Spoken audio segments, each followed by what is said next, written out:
Hi everybody, my name is Sarah Lamar and today I'm discussing a little bit about the opioid addiction epidemic, and then I will be diving into a little bit about the poorly designed system that monitors controlled medications that are highly addictive. So I just want you to imagine yourself, you just got off work and you're driving home and you get into a car accident. And in this car accident, you go to the hospital and you're told you broke your arm. They cast you up and send you home with a prescription medication for an opioid painkiller. And then you go home and your body starts to build a tolerance to this rather quickly.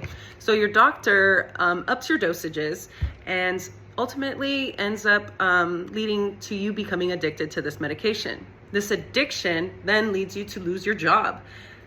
Then you lose your spouse. Then you lose your kids. And then you're left with your life completely turned upside down. And this can happen to you. This can happen to me. This can happen to anybody that we know or love. And the most important part is that this can be prevented.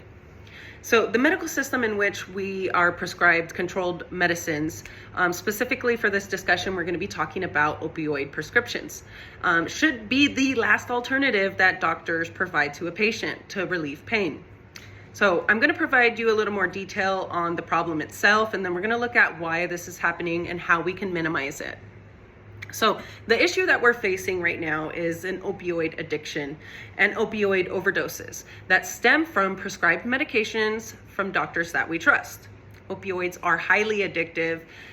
They're a drug that is a high risk, and it's prescribed to manage pain. These pills are being prescribed to someone who may have just had surgery or dental work or chronic pain. So according to the website, CDC website, 20% of patients who reach out to a healthcare provider regarding pain are prescribed an opioid prescription. Any one of us can be impacted by this. Doctors are seen starting prescribing opioid to pediatric patients, to young adult patients, all the way up to elderly patients. And the epidemic is seen all across the world because of how effective and dangerous this drug is.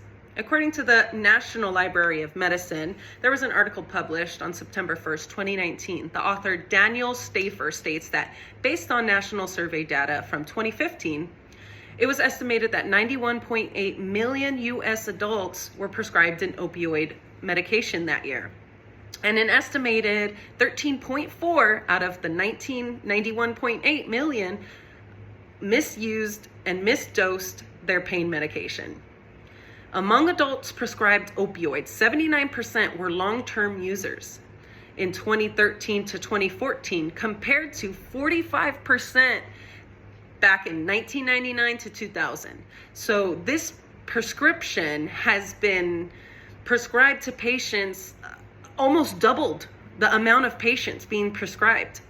Now that we've addressed the growing problem and the overprescribed opioid medications, let's look at the cause. Why is this problem happening?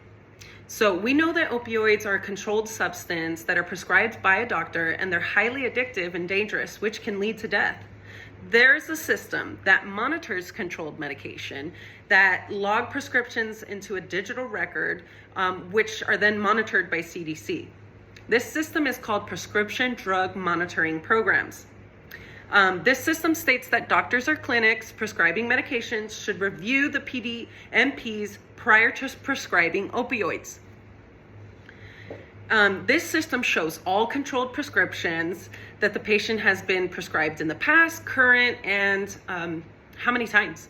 So after reviewing the CDC's website, under the Overdose Protection tab and Prescription Drug Monitoring Programs, it states that PDMPs can help inform point-of-care clinical decision-making to improve patient care and safety.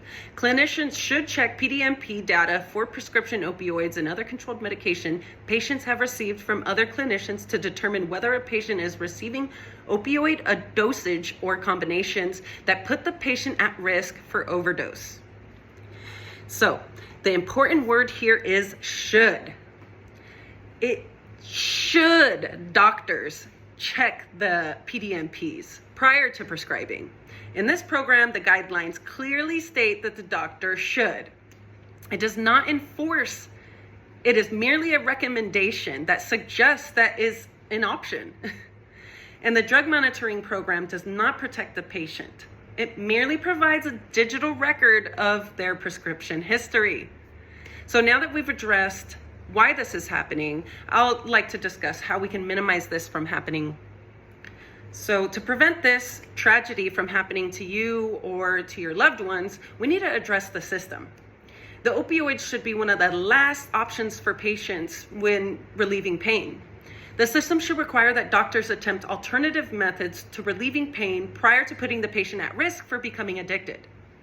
There is an article that was published by Verywell Health called Types of Non-Opioids for Pain Relief that was written by Aubrey Bailey, and it states that there are effective replacements of opioids such as Aleve, Tylenol, gabapentin, serotonin, physical therapy, massage, exercise, acupuncture, much more.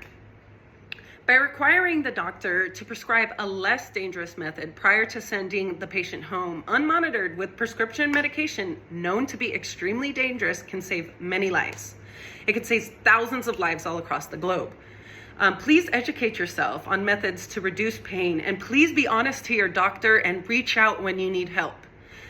We've discussed the problem of the epidemic of overprescribed opioids and across the world and the dangerous effects. So we've discussed why this is happening with the prescription monitoring drug program, and they are not there to protect the patient for becoming addictive or overdosing once released home. We've also looked at alternative methods for relieving pain that will not lead to opioid addiction. Let's make a difference together and save lives. Thank you.